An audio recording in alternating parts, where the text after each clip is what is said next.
বাপের ঘরে প্রত্যেক দিন আছি, তো নতুন করে জামাই ষষ্ঠীর কোনো কিছুই নেই আমাদের। তবে যদিও স্বপন থাকতো তাহলে হয়তো আলাদা ব্যাপার ছিল, তো স্বপনও নেই, সেই কারণে জামাই ষষ্ঠী নেই।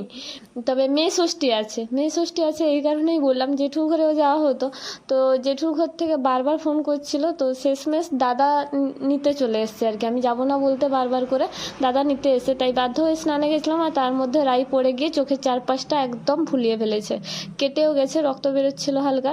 তো চোখে লাগেনি, এটা ভগবানের আশীর্বাদে আমি বেঁচে গেছি।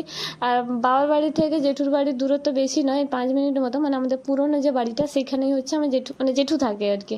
ওই মুহূর্তে মানে এই মুহূর্তে যে বড় জেঠু ওই বাড়িতেই থাকে, আর কেউ থাকে না। মেজো জেঠু আর দাদু ঠাম্মা অন্য জায়গায় থাকে, আমরা অন্য জায়গায় থাকি। তো এই যে দাদা নিতে গেছিলো, চলে এসেছি। আর এখানে এই যে দেখুন রাইয়ের চোখের অবস্থা, মানে বাঁ পাশের চোখের চারপাশটা পুরো একদম ফুলে গেছে, এই যে দেখতে পাচ্ছেন। আর কেমন কেটে কেটে গেছে, মানে একদম পুরো ছুলে গেছে। তো এখানে কাকুর ছেলে একটা ছিল, এই যে পুচকে ভাইটা, তার সাথে বসে খেলছিল।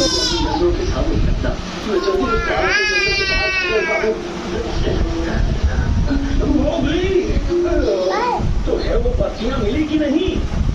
খাওয়া দাওয়া শেষ করে বাড়ি চলে এসেছি, বেশিক্ষণ থাকিনি, বিকেল নাগাদ বাড়ি চলে এসেছি। আর রাইকে ডাক্তার দেখাবো বলে আজকে আর আগামীকাল এই দুদিন কোথাও ডাক্তার নেই। মানে রাইকে যে ডাক্তার দেখাই, হোমিওপ্যাথি বলুন বা অ্যালোপ্যাথি, কোনো ডক্টরই নেই। তো এটা মানে মানে জন্ম থেকেই আমি দেখছি, রাই যবে থেকে জন্ম হয়েছে তবে থেকেই আমি দেখছি ওর যখনই হয় শরীর খারাপ হয় বা কোথাও পড়ে গিয়ে কোনো চোট পায় বা আঘাত পায়, মানে কোনো না কোনো অ্যাক্সিডেন্ট হয়, তখন কিন্তু ওর ডাক্তার অ্যাভেলেবেল থাকে না। আমি জানি না কেন এমনটা হয়।